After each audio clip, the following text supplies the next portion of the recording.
combination. Number 6, to give some interpretations to the holy name of the Lord. Number 7, to commit sinful activities on the strength of the holy name. Number 8, to consider the chanting of Hare Krishna as one of the auspicious ritualistic activities which are offered in the Vedas as spiritual activities, karma kanda. Number 9, to instruct a faithless person about the glories of the holy name. Number 10, to not have complete faith in the chanting of the holy name and to maintain material attachments even after understanding so many instructions on this matter. It is also an offense to be inattentive while chanting. Every devotee who claims to be a Vaishnava must guard against these offenses in order to quickly achieve the desired success, Krishna Prema. Once again, I thank everyone for attending the Bhakti Sangha conference call. Let us move to our next session, which is Srimad Bhagavatam class. May I know who will have joined the call this morning? Hare Krishna, Ananda Priya Mataji. Please accept my humble obeisances. Srila Prabhupada ki jai, Guru Maharaj ki jai. This is Aditi Devi Dasi in Pune, in India. Hare Krishna, Aditi Mataji, then Pranam, please accept my humble obeisances. All glories to Srila Prabhupada and Gurudev. Thank you very much, Mataji, for joining the call. Hare Krishna. Hare Krishna. Hare Krishna, Nand Priya Narada Mataji, Dandrat Pranam, Srila Prabhupada ki jai, Guru Maharaj ki jai, Priti Dasi. Hare Krishna. Hare Krishna, Priti Mataji, then Pranam, please accept my humble obeisances. All glories to Srila Prabhupada and Gurudev. Thank you very much, Mataji, for joining the call. Hare Krishna. Hare Krishna. Hare Krishna Mataji, Dandvat Pranam, Srila Prabhupada ki jai, Guru Maharaj ki jai. This is Arvind Das from Chicago. Hare Krishna. Hare Krishna, Arvindakshi Prabhuji, then Pranam, please accept my humble obeisances. All glories to Srila Prabhupada and Gurudev. Thank you very much, Prabhuji, for joining the call. Hare Krishna. Hare Krishna, Narmada Mataji, please accept my humble obeisances. Jai Shri Prabhupada. This is Priti Vilasini Devidasi. A quick announcement.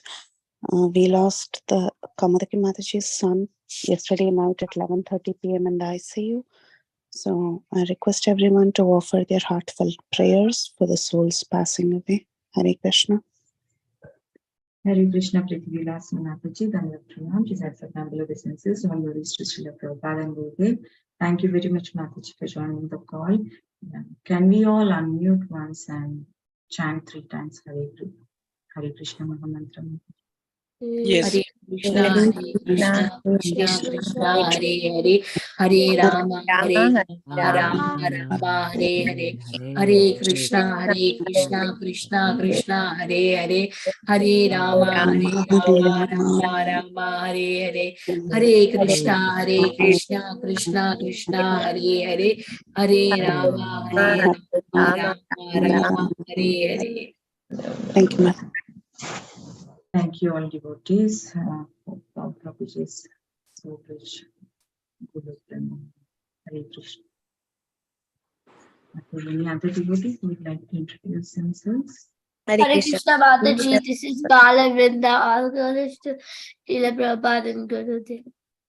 Hare Krishna, Balavinda. Thank you so much for joining the call. Hare Krishna. Welcome to the call, Balavinda.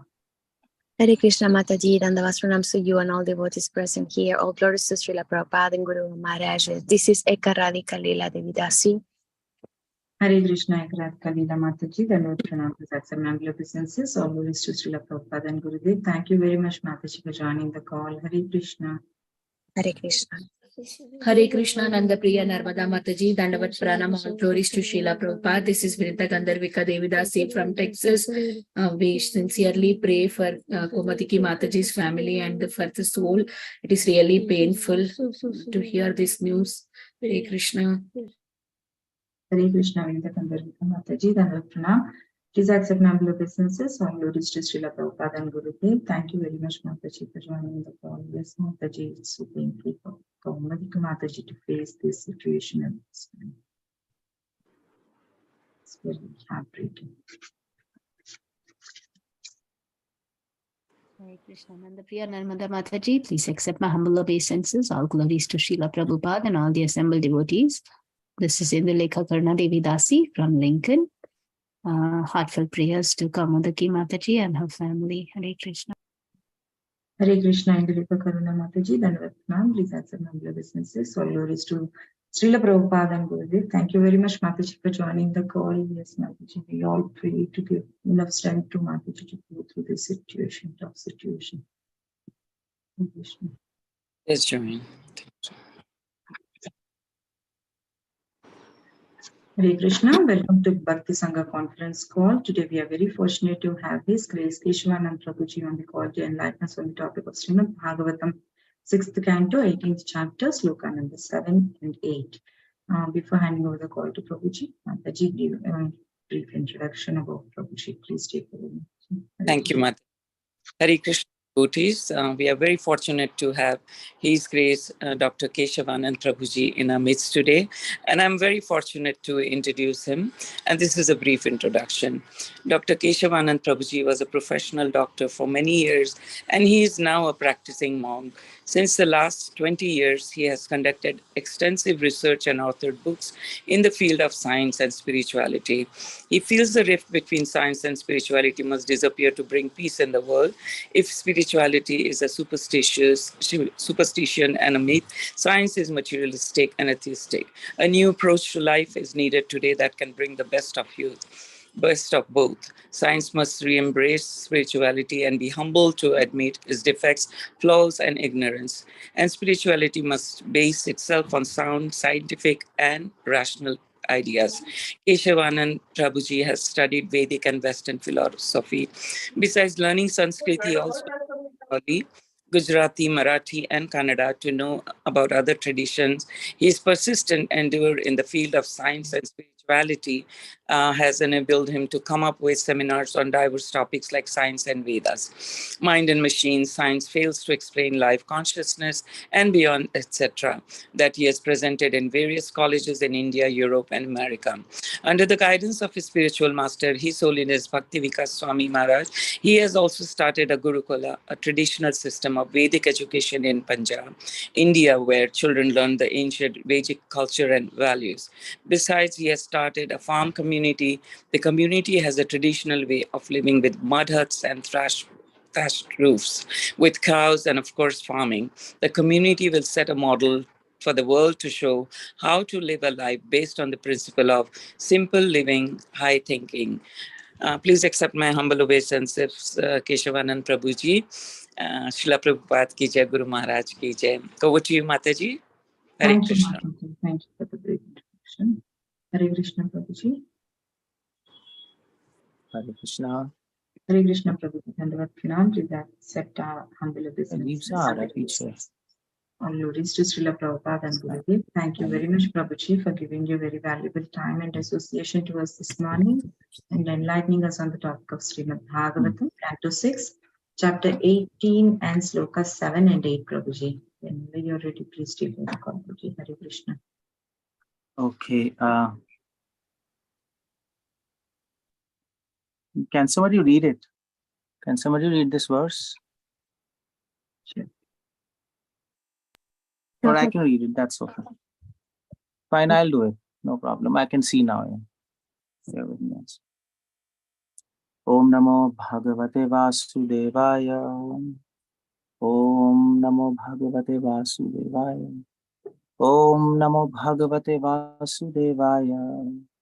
This is 6th canto, 18th chapter, 7th and 8th verse.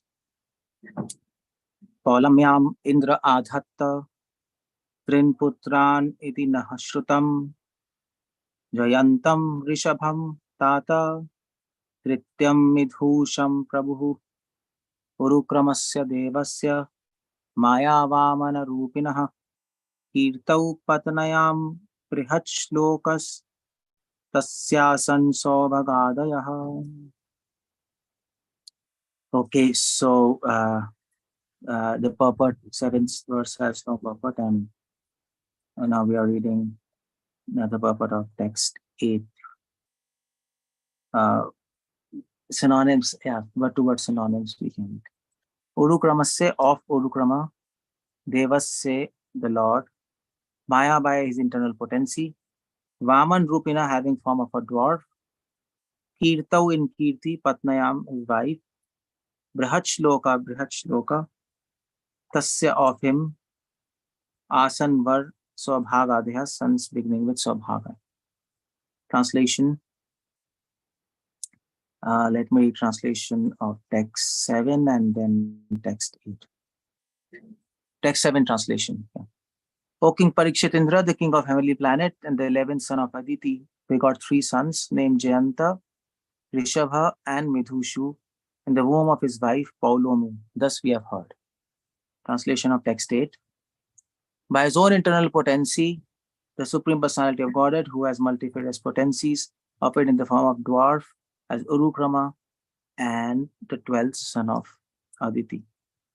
In the womb of his wife, whose name was Kirti, he begot one son named Vrihachloka, who had many sons headed by Saubhag. Purport by Srila Prabhupada. As the Lord says in Bhagavad Gita 4.6, Ajo api sanavya atma bhutanam ishvaro api san prakritim samadhisthaya rambhavami atma mayaya. Although I am unborn and my transcendental body never deteriorates, and although I am the Lord of all sentient beings, still I appear in every millennium in my original transcendental form. When the Supreme Personality of God incarnates, he does not need any help from external energy, for he appears as he is by his own internal potency. The spiritual potency is also called Maya, and it is said, Ato Maya Mayam Vishnum Pravadanti Manishina. The body accepted by Supreme Personality of Godhead is called Maya Maya. This does not mean that he is fond of external energy. This Maya refers to his internal potency. Okay.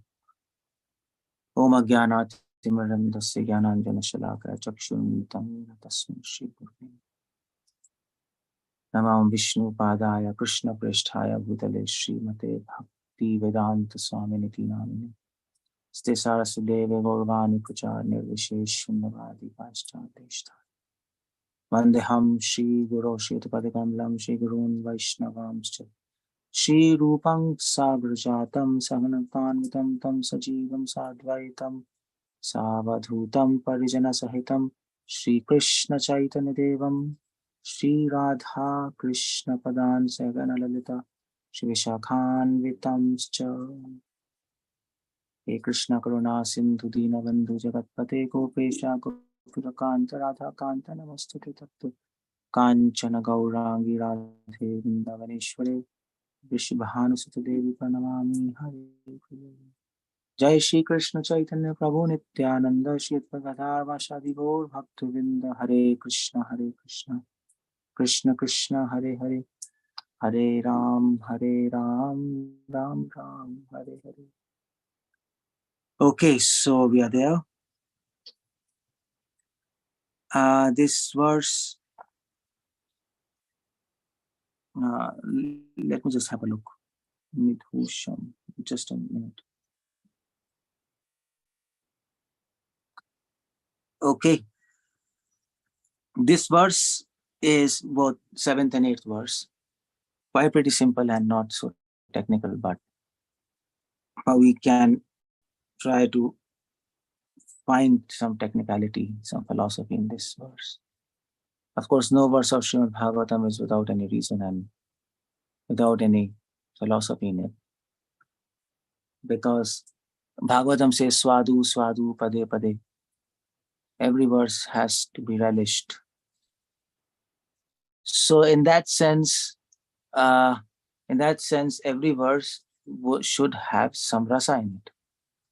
Every verse should have some nectar in it. Although it might appear very simple, some names of kings and sons and some dynasty, but there has to be some deeper understanding of these verses, and that's why Vasudev has said, "I have written this Bhagavatam in full maturity." Sukadeva Goswami says. So we're supposed to dig these verses. What do we find there? Now, Sukadeva Goswami saying, King Parikshit, Indra, he begot 3 sons in his wife Paulomi. The name of these sons are Jayanta, Rishabha, and Midhusa. Now, this Indra specific, I mean to say, there are so many Indras. In one day of Brahma, we have how many Indras? 14 Indras. Yeah. 14 Manus and 14 Indras. So Indra is a designation. It's not a name of a person. There are different Indras, just like Surya is a designation. A present name of Suryadev is Vivaswan. So there are many Indras. Indra is a designation. The word Indra means king. Now, in Bhagavatam, when these names are used, they are used for a purpose. Many acharyas, they comment on these names, in fact. And when we understand the deeper meaning of these names, we can understand what is being conveyed there. So Indra means king, a leader. In fact, if you see Rig Ved, most of the praises are there of Indra. Indra is the main deity of Rig Ved, by the way. And Indra means king or a leader. One of the names of Vishnu is also Indra because he is a king of all kings. He's a leader of all leaders. But here Indra is referred to heavenly demigod, is a king of all the demigods, Indra. And it means that's Prabhupada. Prabhupada is king of heavenly planets. Prabhupada is clearly saying there. Now his wife is Paulomi. Paulomi means Paulomi was the daughter of Pulomi Rishi. Pulomi's daughter was Paulomi. That's how it goes.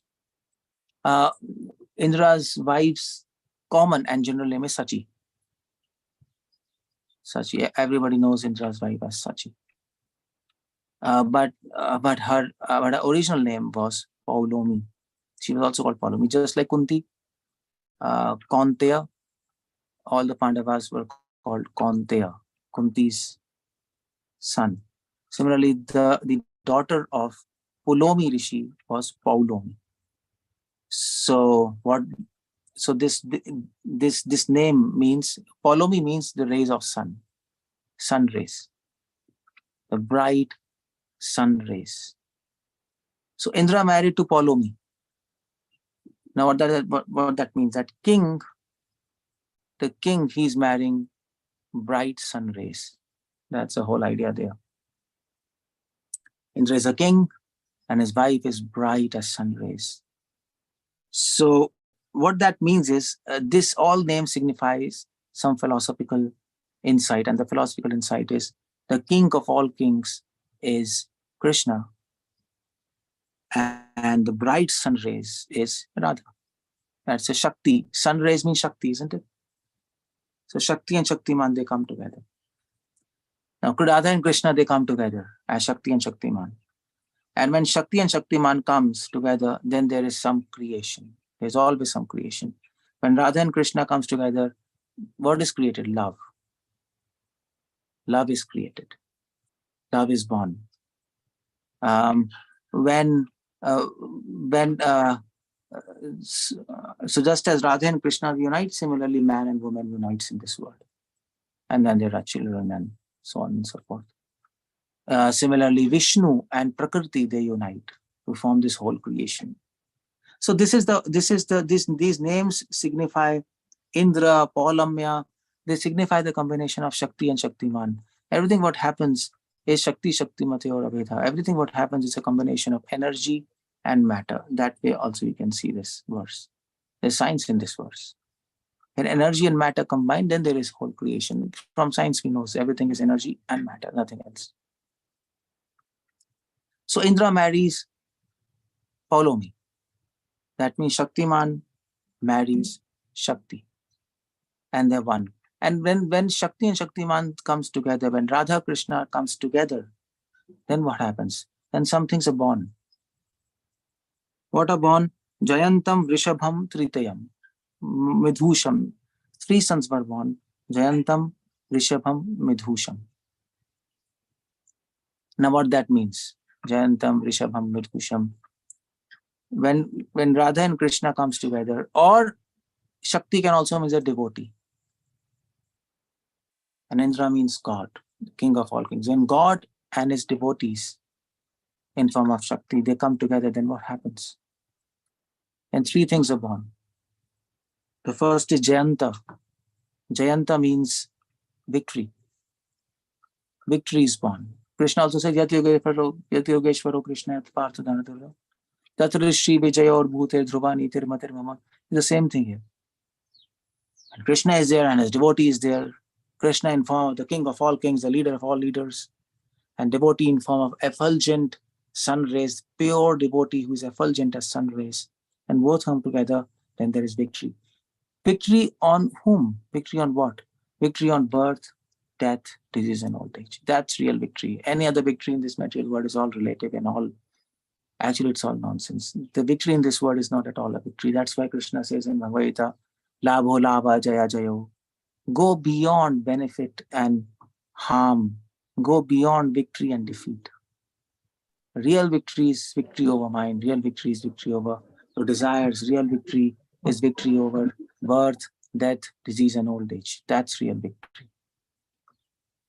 So Jayanta is born. And the second son born is Rishabha. Rishabha means great, greatness, Aishwarya. When God and his pure devotees come together, then there is greatness, then there is Aishwarya. Then there is greatness. Greatness in terms of name and fame. When God and his devotees come together, then the devotee is glorified and God is glorified. Hare Krishna. Actually, somebody's unmuted. Mataji, can you have a look? So they are all glorified. I don't know, somebody's unmuted there. Real me C2 is unmuted. It's muted. So, okay. So the idea is Jayanta, Rishabha, greatness is born. Now, greatness means both God and his devotees are glorified. That's something great. Another meaning of greatness here means sweetness. Sweetness is great in the eyes of Lord. So in Vrindavan, sweetness is the greatness of Vrindavan, by the way. That is Vrindavan. So another meaning of Rishabha is sweetness. When pure devotees and Krishna comes together, then there is sweetness. Sweetness is born. Rasa is born. Relationships are born. And that's what is a philosophy, by the way. That's what is our philosophy. That means Rishabha. The sweet relationship between devotees and God. In front of that relationship between God and devotees, no other relationship has any value, because that relationship is the greatest of all relationships, and that is why the word Rishabha is used. And the third son is Midhusam. Midhusam means, in Sanskrit language, Midhusam, let's see. Yeah. Midhusam means nectar. Madhu and Midhusam. So when pure devotees and Krishna come together, then what is born? Then there is a nectar. Nectar is born out of it. So what is that nectar? That nectar is nectar of love. That nectar is love of God. That is born. So that's the idea of this verse. The idea of this verse is, of course, the references for heavenly Indra, the references of Sachi, the references of sons Jayanta, Rishabha, or Nidusa. But the idea is every verse of Bhagavatam is indirectly referring to God, to Krishna. Every verse of Bhagavatam is referring to devotees of Krishna or Radha. That's the whole idea of Srimad Bhagavatam. Those who can see beyond or into these verses, they can find Janmadhyasya. Every verse of this Bhagavatam is giving birth to Adiras, to the love between Radha and Krishna. That's what is Bhagavatam all about, by the way. And that is why we are trying to understand this verse in that light. And so I was just mentioning in the class I just gave that there is something called Paribhasha Sutra. Paribhasha Sutra is those verses in I mean to say in Bhagavatam there are so many verses, but if you take any book, some verses will be important. Why? Because from the perspective of those verses you have to look the entire text. Those verses set the context of the text. That is called Paribhasha Sutra. So Srimad Bhagavatam Paribhasha Sutra is first 3 verses of Bhagavatam, first canto, first chapter, 1 to 3 verse. And Madhya Syata Anevat and other Dharma Posita Kaita Vatra, all these verses. So Bhagavatam begins with this context. Bhagavatam sets a context. Janmadya Syata. Vishma Chakra Thakur writes, Janmade, birth. Bhagavatam gives birth to Adi Ras, to the love between Radha and Krishna. That's what Bhagavatam is all about. Directly or indirectly. Directly, Bhagavatam is giving the ras of Radha Krishna, the nectar of Radha Krishna in 10th canto. Indirectly, it is given from 1st to 9th cantos, and then 11th and 12th. That's the whole idea. Yeah. So, and that is why it is said, Tritiyam Midhusham Prabhu. So when Radha Krishna or devotees of Lord, pure devotees who are blessed by Radha, they come with Krishna, in contact with Krishna, 3 things are born. Jayanta, victory over birth, that is old age, that means liberation. Second is Rishabham, greatness, that is rasa, sweetness of relationships. And the third is Midhusha, that is love of God, the nectarian love of God. And that is why Bhagavatam also says Tushti, Pushti, Shudhapaya, isn't it? When you eat food, then 3 things happen simultaneously. Tushti, Pushti, Shudhapaya. Tushti means satisfaction, Pushti means nourishment, and Shudhapaya, hunger, is satisfied. Similarly, Bhagavatam says, when we become devotee of Krishna, when we are devoted to Krishna, then what happens? Then 3 things happen.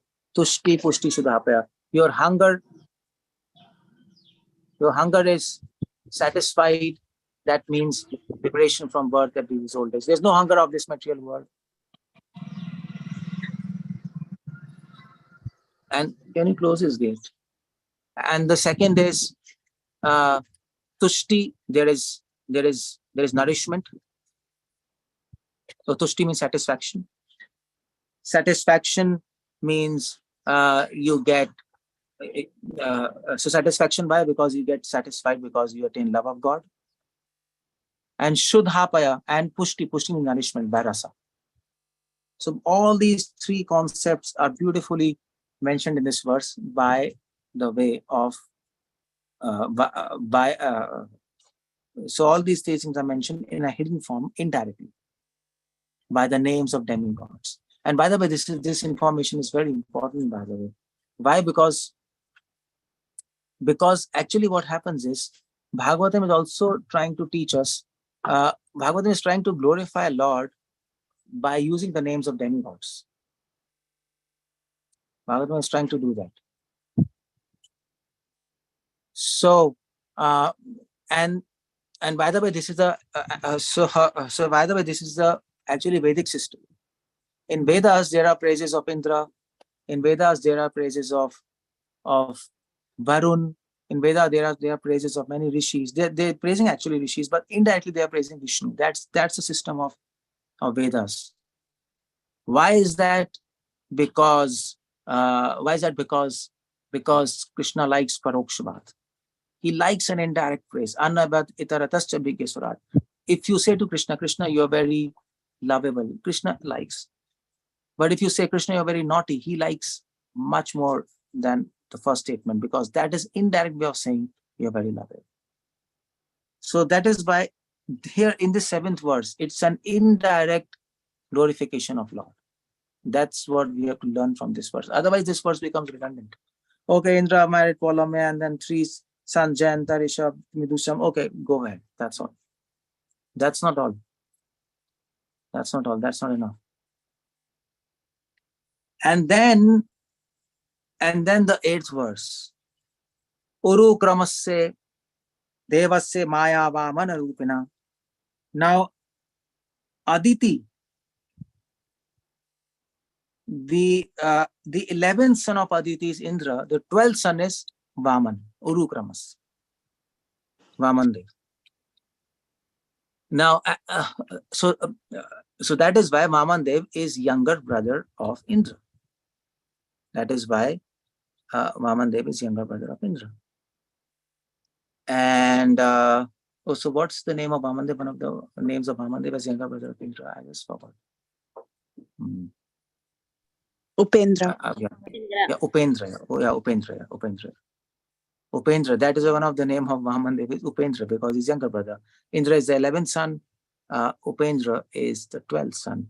And that is why the relationship between God and Indra is of brother, Vatsalya and Sakya. So if you want to ask, okay, if you want to know what is a rasa of Indra, Madhurya ras, Vatsalya ras, Sakya, that's it. By this information we can understand Indra is related to God in Vatsalya bhav and in Sakya bhav because brothers are also friends. In Indra's relationship is there, and Upendra is always residing in heavenly planets and always giving good counsel to him. That also we know from Srimad Bhagavatam. So his brother Urukram says, brother Urukram or Vaman Rupena. Now this word Urukram, what does that mean? Now this is a beautiful word, Urukram, and it needs some discussion there because this is one of the name of Lord Vishnu. And this name Urukram, what this means is, now this word Urukram has many meanings, by the way.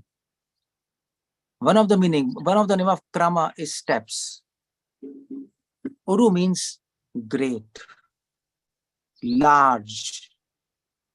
So Krishna, Vamandev is called Urukram because he took very large steps. In 3 steps, he actually covered the entire universe. Such a large step. 1 step, entire heavenly region. 2nd step, entire nether region below the earth. And 3rd step, the entire earth. And then where to keep the next step. So he didn't know. In 3 steps, he covered all the 3 verses, all the 3 lokas. So that's quite interesting. That's quite interesting. That is one of the meanings of Urukram, who takes large steps. Another meaning, indirect meaning of Urukram is, Uru means large and Kram means steps, of course. But if you take a very philosophical meaning of Urukram, steps doesn't mean real steps here. Another meaning of this is, so if you take some esoteric meaning, large means deep, large. Here steps means okay, what steps are you going to take in your life? We say, what are the actions you're going to do? And then he says here, so then somebody says he's going to take large steps in life. That means he's going to take a lot of risk in his life. So Urukram also means who takes large steps for his devotees, who takes risk for his devotees to benefit them. Now, what kind of risk God is taking? Well, first of all, he comes to this material world, in this useless material world. He does so many pastimes. And he's at risk of being criticized by so many demons. And he's criticized by demons. He's being hated by demons. But nevertheless, he comes to please his devotees, to benefit this material world. That's what he's taking the risk. That's one of the meaning of Urukramasya. Urukramasya also means, Kram means steps in life. Krishna takes some steps in life. Uru means large. Large means deep. Something which is large is also deep. Deep steps. That means, that one of the meaning of Urukram means Krishna takes so many deep steps. Here deep means he takes so many steps to help his devotees. He helps his devotees. Deep steps. Uru means deep. Urukram means large. He takes so many steps. That means from his side, he's doing much more than what we are doing for him. That's the idea. What we are doing for him, we can't even imagine what he's doing for us. So one of the poets, he said, a saint, he said in his poem, he said, the day you know how much God is doing for you, that day you'll become mad for him. Mostly we are thinking of what we are doing for him. But the day we understand how much he's doing for him, Urukram, we are taking small steps to serve him. He's taking large steps to serve us. to help us. We can't even imagine what he's doing. Otherwise, how can we get liberated in one life? It's impossible. It's impossible for us to get liberated in one life. That is not just impossible, that is unimaginable. But that's all the hard work of God and not our hard work that we are advancing. We have to remember this. And that is why it is said, that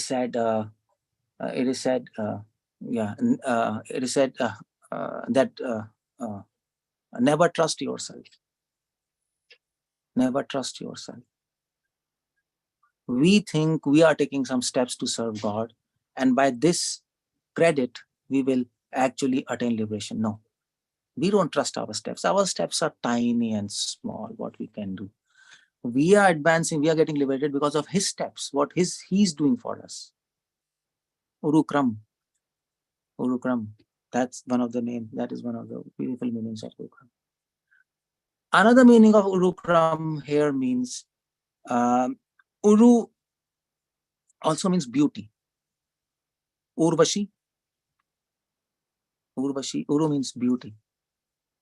Urvashi. Uru means thigh. Urvashi is born from the thighs of Narayan. And she was very beautiful.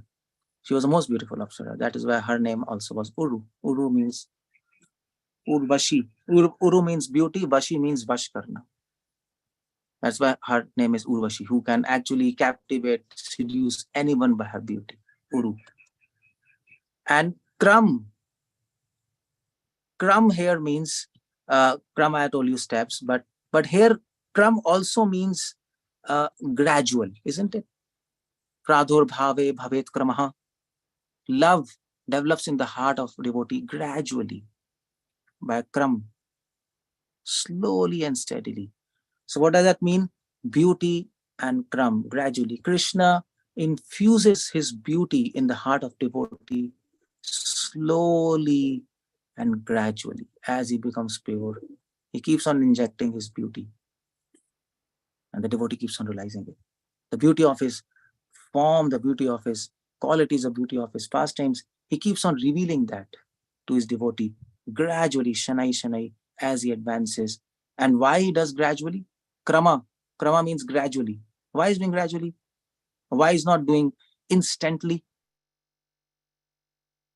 With the sweetness of form, name, pastimes. And because why? Because if he does that, we'll not be able to handle it. It will be impossible for us to handle it. So that is why he's doing gradually, slowly and steadily, so that we can handle it, we can digest it, we can advance, we can relish it. Relishment also happens gradually. If everything comes in an instant, if you drink a juice, the best juice in the world, instantly you'll get vomiting. Even though it's the most sweetest and the most flavor juice in the whole world. You have to drink sip by sip to relish, isn't it? You can't just keep on cut. You can't do that, and then you can't relish. That is a krama. He actually elevates his devotees gradually. He slowly takes them up and gives them sweetness so that they can relish and they can keep that relishment in their heart. They can actually memorize that. And that produces impressions in their heart. And these sweet impressions, that helps them to get free of illusory attraction. That's the name. That's one of the meaning of Urukram. Another meaning of Urukram. Actually, there's a beautiful name, Urukram, and we can keep on talking on this. It's a beautiful name. If you can keep on thinking about it, Urukram. It's a beautiful name. Okay. So this is one of the meaning of Urukram. Okay. So now Urukram is a 12th son of Aditi. And one of other names of him is Vamana. Vamana Rupina. Vamana Rupina means his form was dwarf. Vaman means dwarf.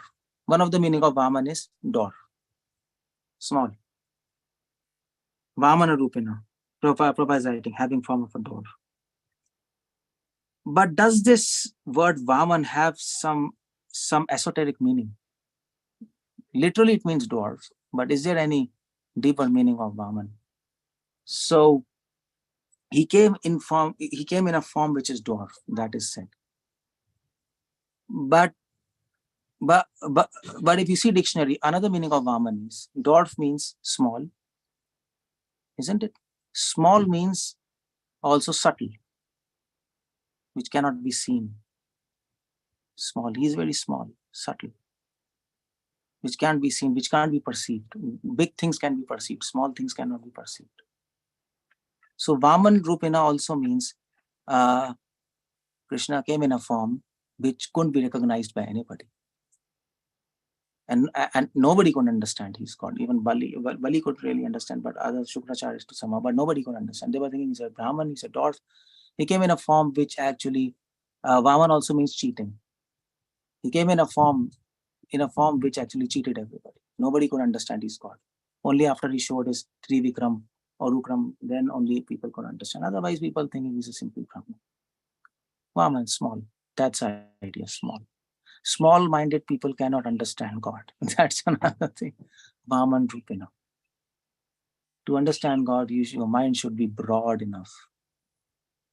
Your vision should be broad. Your vision should be able to see through and through reality.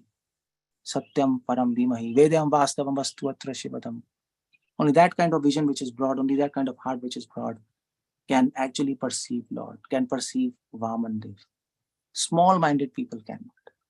Small-minded means people who are selfish, people who are just interested in themselves, people whose vision is very superficial, just restricted to this matter, who cannot see beyond matter, who have not practiced to see beyond matter. Those kind of people cannot perceive Vaman. That is why Vaman Rupina. That's the idea there. Maya Vaman Rupina. That's the whole idea. Now Prabhupada comments in the purport, the Rupina, the form which Lord took of Vaman Dev, that was made out of Maya, illusion. But Prabhupada recommends this illusion is not Mahamaya, this illusion is Yog Maya's internal potency. That's why Krishna says in Bhagavad Gita, Yoga Maya Samavrita, Nam Prakasha Sarvasya, Yoga Maya Samavrita. Krishna says, I am not visible to everybody. Why? Why are you not visible? You're everywhere, but still you're not visible. Why? Because I hide myself by using my internal potency, Yoga Maya. Krishna doesn't deal with Mahamaya. When Krishna hides himself with Yoga Maya, what happens? Mahamaya covers the mind, or Mahamaya covers the living entity. So both energies act differently. Yoga Maya hides Krishna, Mahamaya covers the intelligence of living entities simultaneously, and these kind of living entities who are small-minded, they can't perceive God. Because they are small-minded and selfish, Mahamaya is able to cover their intelligence. So that is why Maya Vaman Rupina. Krishna takes form in this material world by his own internal potency. It's not an illusory form. Mayavadis like to think the form of Krishna is like us. And then when he goes back to his abode, he leaves his normal body. But that's nonsense. His body is spiritual. We all know this. Anganya se Saklendriya Vritti Mantri.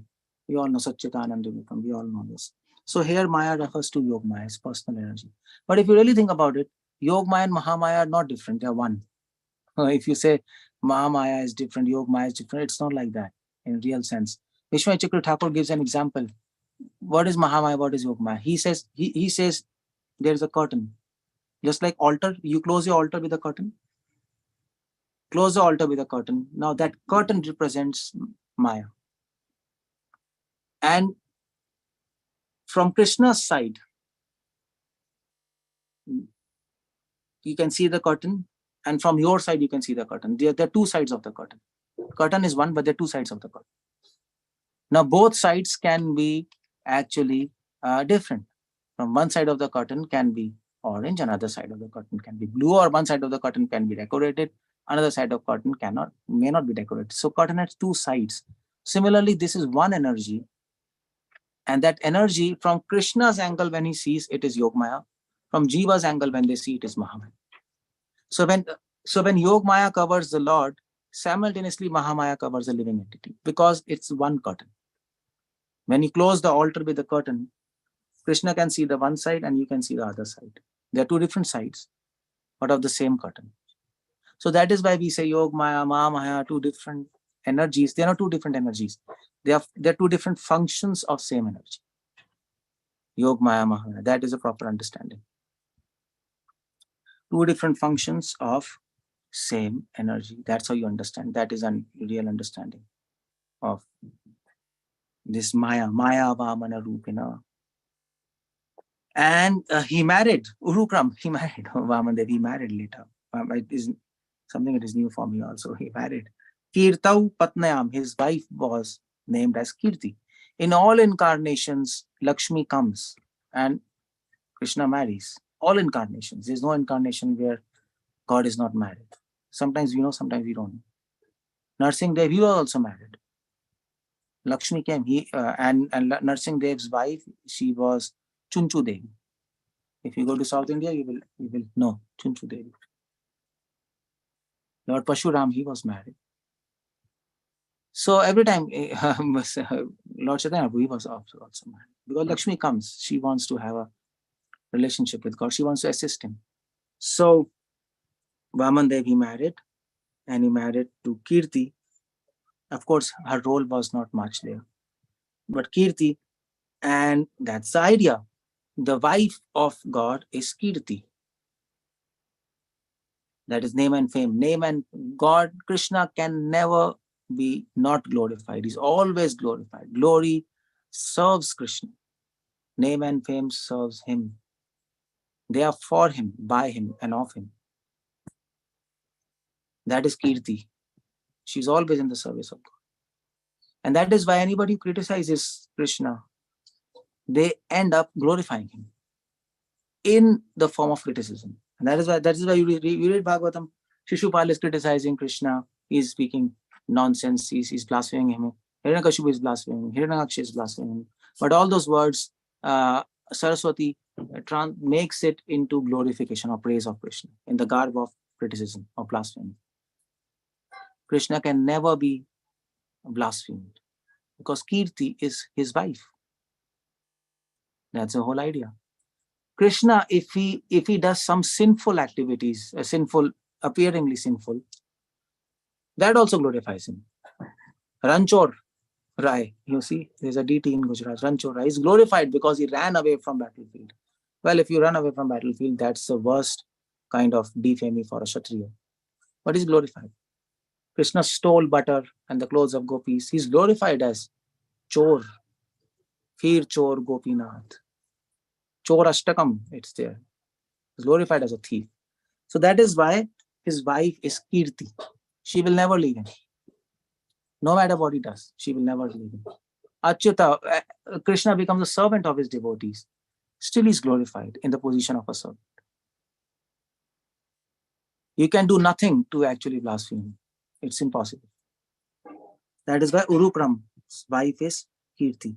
And they had one son, Brihat Shloka. His son Brihat Shloka. You can glorify Lord by Brihat Shloka. Brihat means great. Shloka means verses. Lord is glorified by beautiful, great verses. That's the subject matter of Bhagavatam. Uttama Shloka Gunanuvadat. Brihat means Uttam. Beyond the modes of material nature. Shloka means verses. So you can glorify Lord by beautiful verses. That's why Kirti and Urukrama's son is Brihat Shloka. When we meditate on the name and fame of Lord, when we meditate on Urukram and his wife Kirti, when we meditate on the glorious, Kirti means glorious pastimes and the qualities which are actually glorified in the entire universe of the Lord. We are meditating on the Kirti and God, not just God and his wife Kirti. Then something is born. Then what is born? Brihat Shloka. Then automatically from the heart of devotees, beautiful verses are born. From the heart of Bhishma, from the heart of Kunti, from the heart of Ambarish, from the heart of Gopis, beautiful verses are formed. Brihat Shloka, by which he is praised eternally. That is why their son is Brihat Shloka. Brihat means great. Brihat means beautiful. Brihat means deep verses. those verses which have so much depth of philosophy. This is born. So that is by the idea how you can glorify Lord by actually reading these verses, by reciting these verses. But at the same time, it can be the other way. If we meditate on Krishna and his glorious form, pastimes, and form and qualities, automatically your heart, what will be born in your heart? This sun, Brihat Shloka, your heart will automatically glorify Lord with many verses, many emotions, many words. That will be automatic, spontaneously. But the idea is, Tasyan Swabhagadaya, the son of Brihat Shloka is Swabhagadaya. Swabhagya. And when you glorify the Lord, then Swabhagya. Then all good fortune is born in your life. That's all. Swabhagadaya. It's all good fortune. Klesha, Agni, Shubdha. Good fortune of how that is born, your life. In your life, good qualities are born. That's a good fortune. In your life, peace and satisfaction is born. That's a good fortune. In your life, there's protection and maintenance from the Lord. That's good fortune. You get association of great devotees who are themselves Brihat Shloka, Uttama Shloka. That's a good fortune. That is born in your life. Tasyan Swabhagati. So these are the two verses where you can understand how every verse of Srimad Bhagavatam is actually glorifying God, his devotees, his love. That is the whole point. That is the whole point. If we can see Bhagavatam in this capacity, then we are actually really seeing Bhagavatam. If we read Bhagavatam in this capacity, then we are really reading Bhagavatam. Otherwise, we are reading stories and some kind of names, and that's it. It doesn't really help us moving forward. Tivrena bhakti yogena, fast. So all these information is there, and when we discuss this information, Kathyantascha Mam Nityam Tushyanti Charamanti, it's so nice to discuss all these things. Sukadeva Goswami sometimes, as I told, Sukadeva Goswami sometimes he directly glorifies the Lord. 10th canto. First 9 canto, Sukadeva Goswami is not just giving information. By the way, Parikshit has only 7 days. Why he has to tell Parikshit all these things? Why he has to tell Parikshit cosmology and all these things? So he has 7 days to die, and Parikshit say, "Come on, you're telling me about cosmology. Come on." Well, there are some purposes of speaking cosmology, but Parikshit can understand the internal meaning of all these verses. Indirectly, they are actually referring to love of God, devotees, Krishna, Radha. That's the theme of Bhagavatam. That's what Sukadeva Goswami wants us to bring us to that point. We have to develop this vision so that we can see love of God, Krishna, his devotees in every verse, and then glorify him. But that needs that needs association of devotees. You can't really speculate in your mind, by the way. But it needs association of good devotees.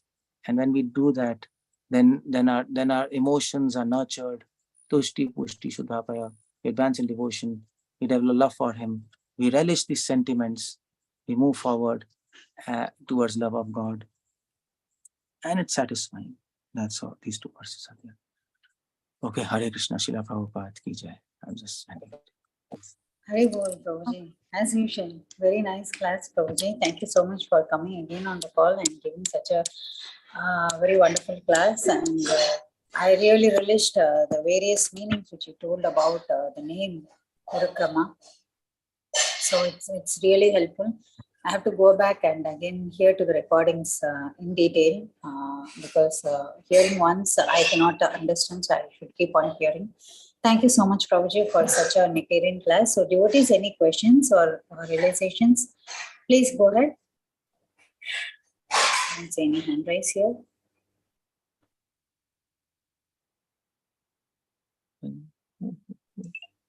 Hare Krishna, Shyamagaru Mataji, you have anything to say? Somebody raise hand, Shiv Kumar. Yeah, Shiva Kumar Prabhuji, please go ahead. Thank you, Haji. Hare Krishna, Prabhu, and our thanks, Hare Prabhu. Krishna. Prabhu, one question, Prabhu, from philosophical point of view. For some of the for some of the things, we kind of get to hear the examples from this world itself, Prabhu, that how things are in this world. So it is also a kind of a reflection of the spiritual world. But for some of the things, I also see explanation in Srila Prabhupada's lecture. I don't have it handy, Prabhu. But for some of the things he says, Prabhupada says, it is beyond our the capacity to experience or envision that. So kind of I see this as a contradictory, Prabhu. For some of the things to establish the philosophy, for some of the things we kind of use these worldly examples. For few of the things we also hear that it is beyond our capacity to kind of perceive or conceive against the spiritual. So what's the contradiction? You answered yourself. Some of the things you can do, for some of the things you cannot do. There's no contradiction. Yes, Prabhu. But when I say contradiction, when we say everything is a reflection of spiritual world, but the things which we cannot give an example in the material world, we say that it's beyond our. The point is, okay, I got your point. Everything is there. Spiritual world is a reflection of this material world. So everything you should be able to explain of spiritual world using material world examples. That's what you're saying, isn't it? Because that's a reflection. So you use material world example, just flip it, and that's spiritual world. That's how it goes. But nevertheless, Upanishad also says some of the things are achintya, inconceivable. You can't really grasp, even using material examples. So that's the whole idea. You see the point. Although this word is a material reflection of spiritual world, the point is our consciousness is not evolved up to that point. For Mahabhagavatas, there is nothing inconceivable. There's nothing inconceivable. Of course, for Mahabhagavatas, some things also still remain inconceivable, and what remains inconceivable is the love of God. Remains inconceivable, because love in its nature is inconceivable. You can't really grasp love, and that's why Mahaprabhu came to actually relish the love of Radha. Chaitanya Prabhu didn't come to understand the love of Radha; he came to relish it, because her love is inconceivable. You can't understand. So things you can't understand, you just relish. That's all. If you can't understand, I mean to say, if you give a ice cream to a child, he's to hell with understanding. Just eat it. That's all. So that's the whole idea. So love is a concept which is inconceivable for everybody. But as far as material world is concerned, for us it might be inconceivable now. But as we advance, God reveals a mystery, and that's where pure devotees can exactly see Krishna in this world. That is where Vasudevam Sarvamiti. Everywhere they can see Krishna, because everywhere they can see reflection of God. That's a perfection of life. Samahatma Sudurla. That's how we explain it. Thank you so much. Very helpful answer. Thank you. Very much. Thank you, Prabhuji. So, Prabhuji, there is one question in the chat. Asking, can you elaborate on indirect glorification? Yeah, indirect glorification, I just told. This verse is all about indirect glorification. This verse is referring about Indra, his wife, children, but we interpret it in a different way, because acharyas are doing that, and that's a system of Vedas. So the Vedic system is, you are glorifying Indra. Indra, you are great. Indra, you are the god of clouds. Indra, you are heavenly god. That's a praise, clearly, that's written there. So people might think, okay, this is Indra, because he's a god of rains, so Indra, you are Shatakratu, you are doing 1,000 yagyas. So that's Indra, okay. Your wife is Sachi, yeah. But at the same time, there is another level of, now the question is raised, why Vedas are glorifying Indra? That's a big question. He's a demigod.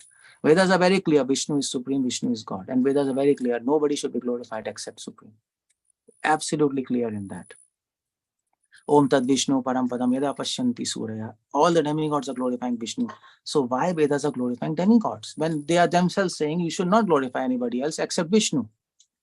So then the understanding comes. What happens is, when all the Vedic rishis, they chant Vedas, when they're chanting the name of Indra, they're thinking about Vishnu because one of the names of Vishnu is Indra. Indra has to be interpreted, the name. Now, Indra means the leader, and God is a leader of everyone. And when it is said, Indra, the king of heavenly planets, Swarg, then that Swarg has to be interpreted as spiritual word. You see, so interpretations are indirect. So we are glorifying Vishnu indirectly. Now you might say, why to do this? Just directly do that. Why have to do all this? Well, Krishna himself says, Paroksha Badam me priyam. I like this indirect praise. I like it. In fact, we also like all indirect praises, isn't it? So you can tell to somebody, so you can tell to your girlfriend, you're very beautiful. Okay, that's direct. That's direct. You're beautiful, and your eyes are very beautiful. You're whatever. But there's an indirect way to praise her beauty, and you can say to her that that I don't like you. But she will understand what you're saying. Actually, you like her. But the way of saying will be in a manner that you like her. And that's more relishable to your lover. And that is something indirectly you're saying something. So Vedas uses indirect praise, and that also shows the extreme intelligence of all the rishis, that they're using the names of demigods and this, and indirectly they are actually praising God. And that's what Sukadeva Goswami is doing in Bhagavatam also. Sukadeva Goswami is also using some Vedic technique to glorify the Lord, because of course Bhagavatam is the essence of all Vedas, isn't it? So everything has to be there in Bhagavatam. Everything has to be there, otherwise Bhagavatam is incomplete. And Bhagavatam claims it's complete. It's the essence of all Vedas. So the Vedic technique also has to be there. The way how Vedas glorify God, that also has to be there. And that serves many purposes also, other purposes. So Sukadeva Goswami is not a kid, isn't it? Sukadeva Goswami is Sukadeva. That's why Vyasadeva is listening to him. None other than Vyasadeva is Guru. So that's why this is called indirect glorification. Okay, thank you so much, Prabhuji. That was really a very wonderful reply. So, as the Lord says, everyone, whoever is worshipping demigod is worshipping me only indirectly, right? He says. Yeah. So, yeah, like, I just. Yeah. So one of the meaning of that is this. Okay, thank you so much, Prabhuji. So, I think, yeah, Sindhu Rao, Mataji, please go ahead. Thank you, Mataji. Hare Krishna, Mataji. Hare Krishna, Prabhu. Prabhu, the class. Mataji, can you be allowed? It's not audible. Yeah. The class was extremely good, Prabhu. We didn't realize there was so many meaning that you gave from such a verse from the purport.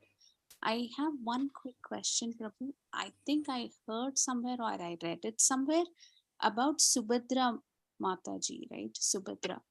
It is Yogamaya, I read. So what is the role and how do we understand Subhadra?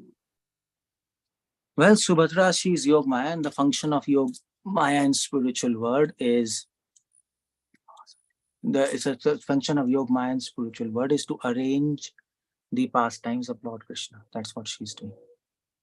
And along with the assistance of Vrinda Devi. That's what she's Purnamasi. So the function of both Vrinda Devi, Yogamaya, Purnamasi, they assist the pastimes of the Lord by arranging the pastimes, but Vrinda Devi is doing some external arrangements. Yogamaya is doing some mystic arrangements, some secret arrangements, some magical arrangements. That's how you can understand. Vrinda Devi is arranging Nikunja, parrots, the place where they're going to meet. Yogamaya is arranging, okay, gopis are married to some other person, but they are not married to other person. They're actually married to Krishna. But that's something magic. People are thinking they're married to somebody else, but their husbands are not their husbands. Their illusory form is there with the husbands, but really they are with Krishna. So all magical arrangements are done by Yogamaya. All external arrangements, which you can see, that's done by Vrinda Devi. So Subhadra is there with Balram and Krishna. She's Yogamaya. What she's doing there as Subhadra, in the capacity of Subhadra. As in the capacity of Purnamasi, we understand what they're doing in Vrindavan.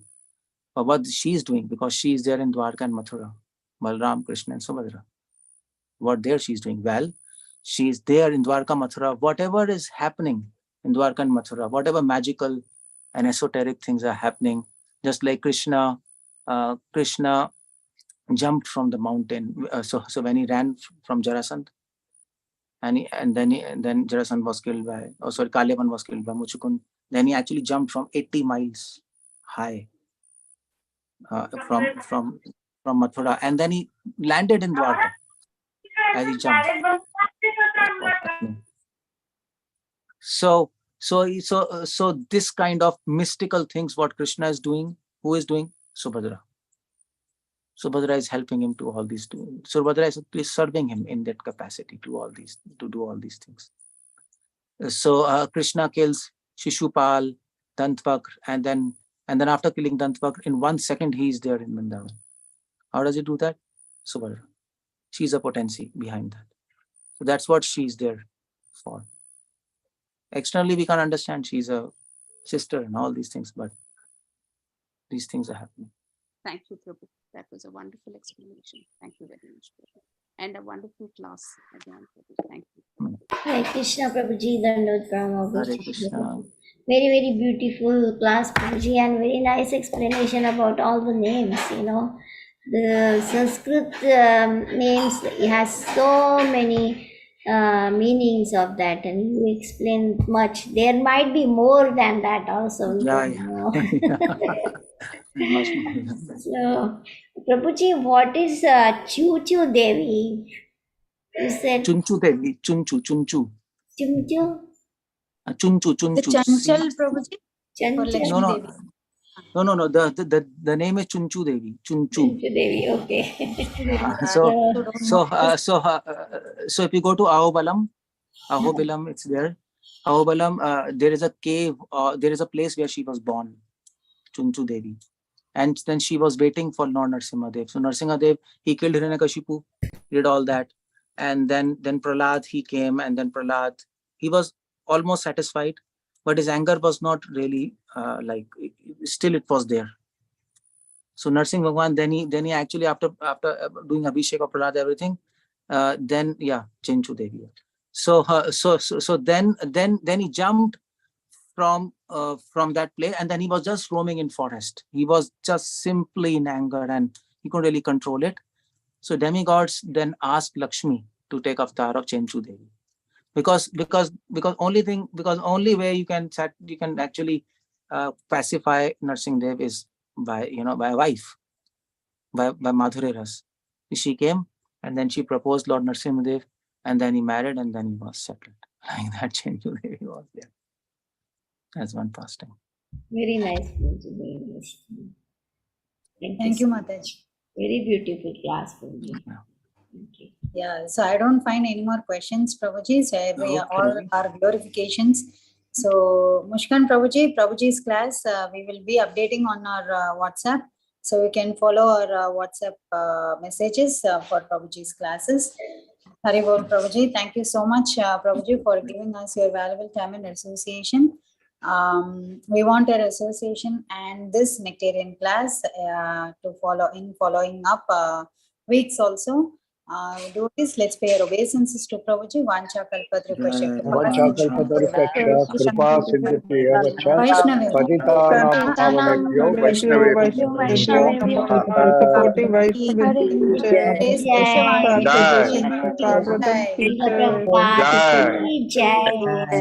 Jai.